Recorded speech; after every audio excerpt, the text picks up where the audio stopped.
Auburn head coach Hugh Freeze has been on the job for 23 days. Auburn wrapping up their signing day press conference there. Welcome in, everybody. I am Christina Chambers along with Nick Alvarez, recruiting analyst with AL.com. This is Auburn's signing day live show sponsored by Inline Lighting. Nick, what are your overall thoughts? We just heard Hugh Freeze get off the podium there a few moments ago. Just your overall thoughts on Auburn's big day today. Yeah. Well, first off, thanks for having me on. I just think that overall, Auburn fans should be really pleased with what happened today in the last few days for Auburn Tigers recruiting. But as Freeze mentioned in the press conference, and I'm sure we'll get to, there's still some work to be done. So I think kind of a not a mixed bag, but a lot of good. And then you kind of see where some of the leftover work needs to be done moving forward.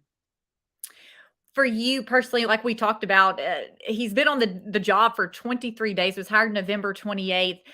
He did touch a little bit about just how hard it was to come in, and he hasn't really gotten to know his players that are currently on the roster. Now you throw in some new players. Just, how hard do you think it was for Hugh Freeze and his coaching staff during that short stretch? Yeah, and he mentioned how during that stretch he really relied on the work that was done by Cadillac Williams in the interim and some of the other staffers who some are retained on his staff and some have moved on. And I think that middle part I think is really important because the class when Brian Harsin was fired wasn't in a great spot at all. There was a lot lacking, and Cadillac came in, he got a big flip in Darren Reed from LSU. He got a quarterback who today decommitted, but he added important pieces that when Hugh Freeze came in, for a lot of these recruits, they weren't starting from scratch. Zach Etheridge has a huge and has a really impactful relationship with Kendrick Falk, the Highland home flip from today, with Kayan Lee, who flipped from Ohio State today. Adding those guys wasn't because Hugh Freeze came in the door and said hi. He helped a lot, but I think Freeze was smart enough to kind of delegate, okay, these are where these coaches really thrive. Here's where they can make an impact. And I think it's pulled together in a 21 player class that, as Freeze mentioned, on the 247 Sports composite team rankings was in the 60s and is now up to number 19 in some metrics. So for you, what's one thing that stood out to you in Coach Freeze's press conference? What stood out to you about maybe some players that he's added? Like you talked about, I know we'll get to that in a minute, some of the big Yeah. flips today, which has been huge. Auburn finishing strong on the back end. But what stood out to you about what he said today? I think he was a little more transparent than I thought he would be about the fact of what he was looking for. In talking about quarterbacks, he said, I never offer a quarterback who I haven't seen throw, which leads to why Keon Jenkins probably went back to FIU and why Hank Brown, a former Liberty commit, is now in Auburn's class. He mentioned that if a player was willing to enroll mid-year and get with the team for spring ball, they essentially added a star on their recruiting ranking. He may have been joking, but I think that was kind of the tone he was going for. He wants to build this back up. And one quote he had mentioned early on in his opening statement was Auburn wasn't at the level that people have expected them to be in recruiting over the past couple years. And I think he wanted to get them there. Are they there yet? I don't think so. I think there's a little bit of meat on the bone within the class overall and the transfer portal. But when you kind of look at what they were able to put together, there are some impactful players. There are some projects, like you mentioned on the offensive line, but there's also, day one inserts of like, hey, we want to see what this guy can do. And when you can kind of do that, in addition to building out a staff, dealing with some of the backlash from Freeze's hire to begin with, and also just coming in and trying to, the tone around Auburn, from talking to high school coaches, at least in Alabama over the last couple of months is Auburn 3 years in the hole now? Are they completely starting over? Well, Freeze will say they're building it from the ground up. I don't think they're completely stripped down yet, which I think is a good sign. And part of it is because of the work that Freeze and the staff has done over the last couple of weeks. But do you feel like that's kind of the mentality that a lot of Auburn fans have is, are they starting over just given the way the program was left and then Hugh Freeze takes over? I mean, what do you think about that? Do you think, obviously, Hugh Freeze is going to say they're not starting over, but do you feel like they're starting off from the ground up? I don't think so. I think if you compare it to where we were a couple years ago when Brian Harsin was hired, he was hired after recruiting day or National Signing Day, excuse me. And that recruiting class was his first technically, but he really didn't have any of his fingerprints over it. The fact that Hugh Freeze came in for his introductory press conference and said, I haven't looked at the high school yet, but I'm really itching to get out there. I think this is the day before like the dead period was lifted. He went out and put his money where his mouth was in that sense. Like Keldrick Falk told me at the Alabama Mississippi All-Star game a couple weeks back, I wasn't really considering Auburn to this point, and then new staff came in and started building some of those relationships back. That's the key. That not just in, nationally recruiting, but in state, because one of the very, very often talked about faults of Brian Harsin as a recruiter was in state he wasn't getting those connections with his people.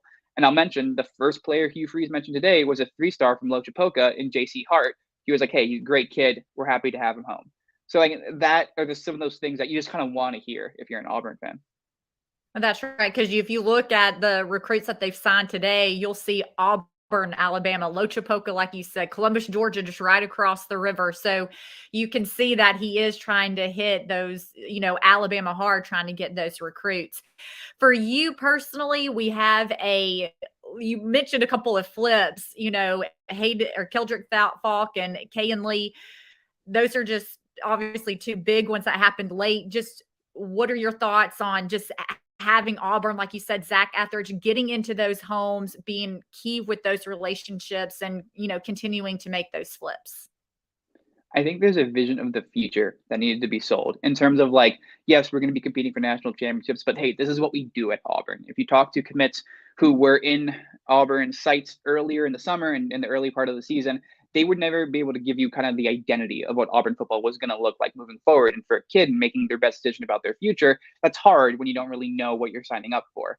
And I think for every kid who's been on Auburn the last couple of weeks, who's been on visits on campus or who's met with coaches or FaceTime Coach Freeze, you're getting the idea of like, hey, we're going to be a physical team. We're going to be a physical football team. We're going to kind of beat people up a little bit in the SEC, and you see that in some of the areas that Auburn did pull in recruits, and in some of the areas where Freeze was pretty open and saying, hey, we're not done here yet because we need more work to be done. One of those being offensive line. They got 4 offensive linemen, and Freeze was saying we still need more. That's just something that that's all right. That's an identity being built. That's when you want the hard nosed running back coming in. Okay, cool. I want to run behind these guys.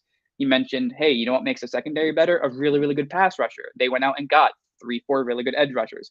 There's kind of something building now, which is something that you couldn't have said 2 months ago regarding this team and program. Any shock there with a couple of those flips? Any shocking news there from Falk or Lee or anyone on the We day were for Auburn? Yeah, we were monitoring Keldrick a little bit as he kind of looked like someone who might be able to flip. But I think that after the Alabama Mississippi All Star game, he went to Auburn's campus and then he went to FSU the day after. And I think everyone kind of looked at that as like, okay, maybe FSU and Mike Norvell are gonna be able to hold on to him. They didn't, and part of that is maybe NIL money, which is not pay for play. It's a whole other can of worms. But I think the fact that they were able to get one of the in-state linemen in this stacked Alabama class is very, very important because if you look across the board, Auburn right now, they're not competing with the Georgias and Alabamas. They're competing with some ACC schools. They're competing with some lesser SEC programs. So if Highland Home, Alabama, had a target that wasn't on the Crimson Tide's radar, you need to go get that kid. They did.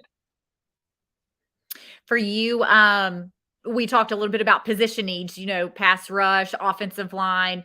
Do you feel like Auburn met their needs, or where do you see they still, left some meat out there, some players out there with some positions that they need to fill? Yeah, I think to an extent they did.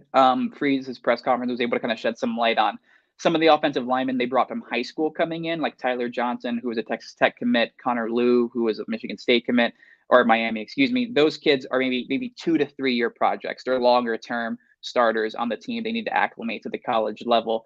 So you want to look at what's needed still. Auburn needs offensive linemen for next year. They only had 1 lineman signed in the 2022 class. So there's positioning there. If you look across the board among their 21 players brought in or that they're planning to bring in, there are no linebackers. That's an area of need in the transfer portal.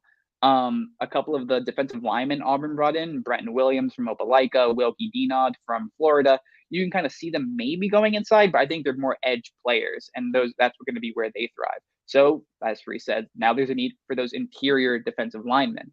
I find it interesting how Auburn was announcing or had the press conference at the same time as the 2 Carver Montgomery kids were announcing their commitments to Alabama, which would have solved that problem, but they didn't. So moving forward, all right, we still got 2 days left in the early signing period. We still have January. There's some room to grow.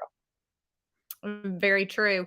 The one thing that stood out to me, I don't know if you caught it, but Coach Freeze was talking about Darren Reed, said that was his favorite home visit Mhm. because of the meal he had. Now I'm curious. I don't know if he said it. I may have missed that. What kind of meal he had? But now I'm like, okay, Reed family, what are you cooking over there? Because now you're making everybody hungry. Anything else that stood out to you just from the day wrapping up?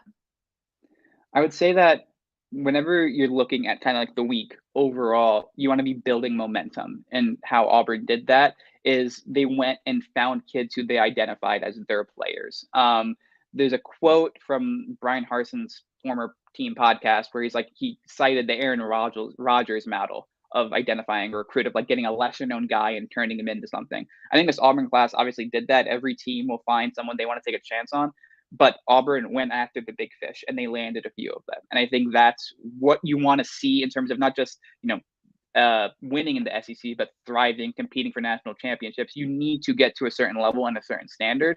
And James Smith, who I just mentioned, when he went on his Auburn visit, obviously he didn't pick the Tigers, but he said, I like what they're building over there. I see the vision. I understand what they're going for. And now the hope is for 2024, 2025, which Auburn's been very busy the last few days offering those kids, is selling them on that. And maybe with a few more years of consistency can turn into, signings and not just, finalists.